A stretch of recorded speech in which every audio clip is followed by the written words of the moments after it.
It's famous that you've lost $6 billion in one day, which I can't even fathom. What were your thoughts like during this day? It's really stressful and unpleasant because you think about all the other people that you let down. Right? I mean, it's the shareholder. If you have that change, that's in a public company, right? The public stock crashes, and you think about the shareholders and the employees that are affected by it and their families, right? And so, I mean, the truth of the matter is, if you have $1 billion and you lose $6 billion, or if you have 100 million and you lose $6 billion, if you have 10 million, you lose, you know, your lifestyle isn't changing one way or the other. At some point, you know, these are just numbers that move back and forth. But the people, like, you know, the people that are the small investors or your employees, their life is changing. So the hardest thing about it is knowing that they're not going to have money they thought they had, or if you have to lay off people, or someone that it's particularly brutal if someone invests in you and they trusted you and you feel like you let them down, or you did let them down, right? So I think that's the emotional toll on that. And I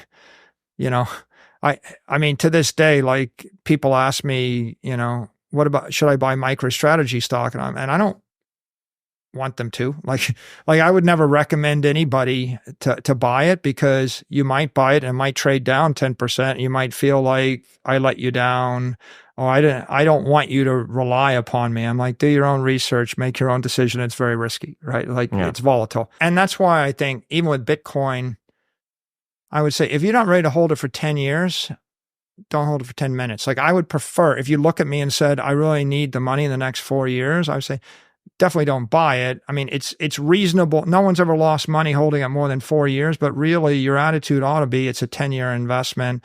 I'm going to buy it and hold it. And if you don't have that attitude, what you ought to do is not buy it. What you ought to do is spend more time until you get the conviction that you're ready to hold it for 10 years. Just invest money reading and thinking. And otherwise, don't, because I don't want to be the guy that said Bitcoin's good and it trades down 17%, and you tell me that, you know, your family's bankrupt because of it. Having so much money invested in pretty variable assets like Bitcoin and your company, what is it to have swings, like $100 million swing, $200 million swing in your net worth, with that happening nearly daily for you? Yeah.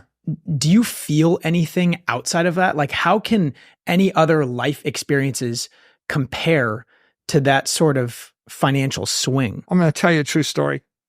I'm with a friend of mine in Vegas, and he's a big gambler. Okay. And so he'll go sit at the table and he'll say, give me $50,000 in chips. You know, we sit down at the table. He's got $50,000 in chips. I have $500 in my pocket. I'm like, I don't have any money. It's like, it's okay, I'll spot you here. Take 10,000. We're going to play. And we start playing, and we're playing multi-$1,000 hands.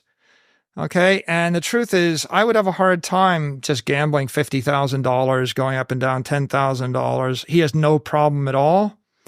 But I have no problem at all having $1 billion bet and having it trade down $300 million, or a $15 billion bet and having it trade down $3 billion doesn't bother me in the least. But I would not gamble $30,000 in chips on a blackjack table. That would just drive me bananas. So the truth is, you could imagine that it would bother me. It doesn't. And here's why. It's because the gambling table, I feel like the odds are stacked against me and the house is going to win. And it bothers me that I'm playing a game that's stacked against me. But with Bitcoin, I feel like the odds are way in my favor. And, you know, at some point, 18 months ago, we had $2.5 billion of Bitcoin, and we had $2.5 billion market cap or something like that. And everybody else is freaking out. I'm not freaking out. Bitcoin traded from 66,000 to 16,000. People said, "What are you going to do?" I'm like, "Well, I'm going to wait for it to go back up again." Right? It's been oversold. It's going up. My view is it's going up forever. If you owned Central Park in Manhattan, for hundreds of years, and someone said, "Well, there's a war. I hear that the price of real estate in Manhattan just dropped 30 or 40%. What are you going to do?" I'm here forever, right? I mean, I'm not selling. I don't need to sell. I'm just waiting for the world to rationalize. So it's not really stressful. In fact, there's a very a subtle point to be made here.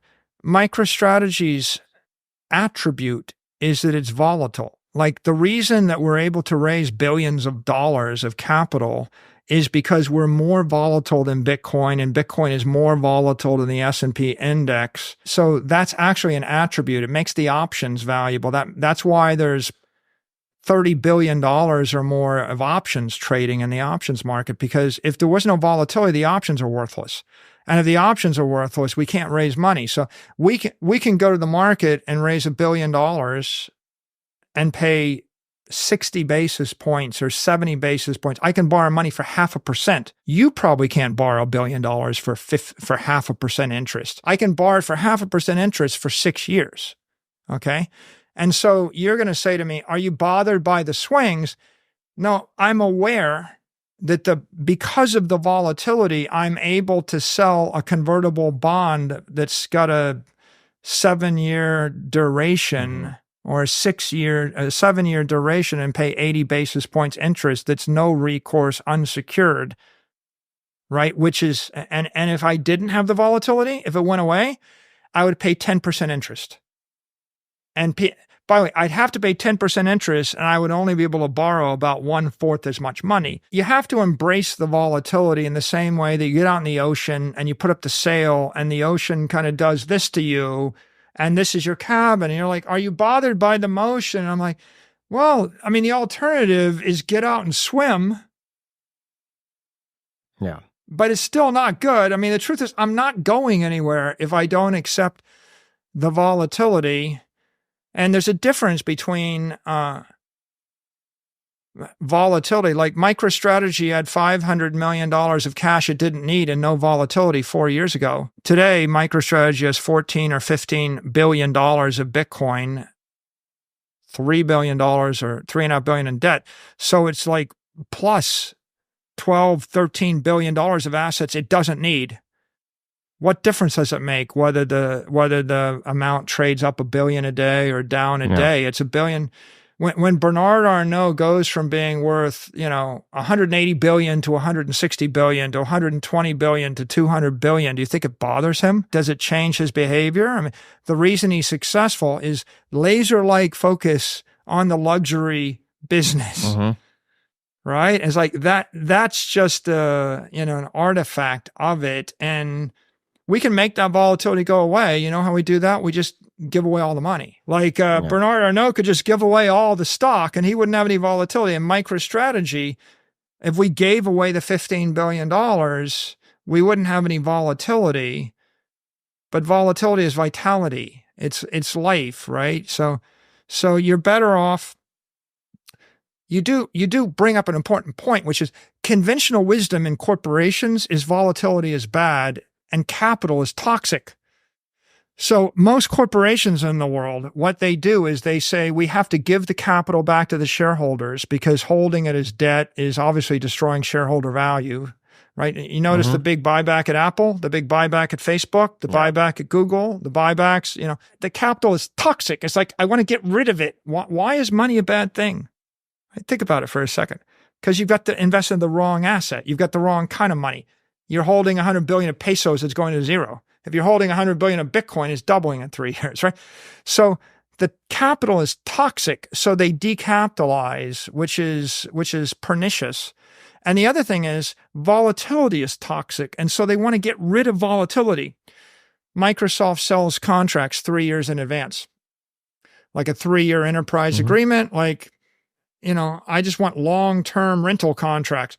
Like, I want you to agree to buy the same thing from me for the next 3 years with the CPI escalator, and that way there's no uncertainty. I mean, the issue is if there's no volatility on the P&L, there's no volatility on the balance sheet, and then if I want to evaluate the stock, I can look at it once a year, put a price on it, buy, and snooze on you for the next 364 days, right? I mean, what's going to happen? Nothing. Well, if nothing happens, the options are worthless. You're not going to trade the options. That means you're not going to trade the underlying equity. That means the stock options for the employees become worthless. So how can you succeed if you have no capital and you have no volatility, right? And the answer is you're just going to have to work yourself to death. If you can't grow your revenues 15% a year, then you're going to fail. And so in that case, that explains why most corporations have a life expectancy of 10 years. They're all dying in 10 to 15 years because they have toxic capital and they have dysfunctional financial strategies. And so these things that other people want to run away from, I think you should be running toward those things.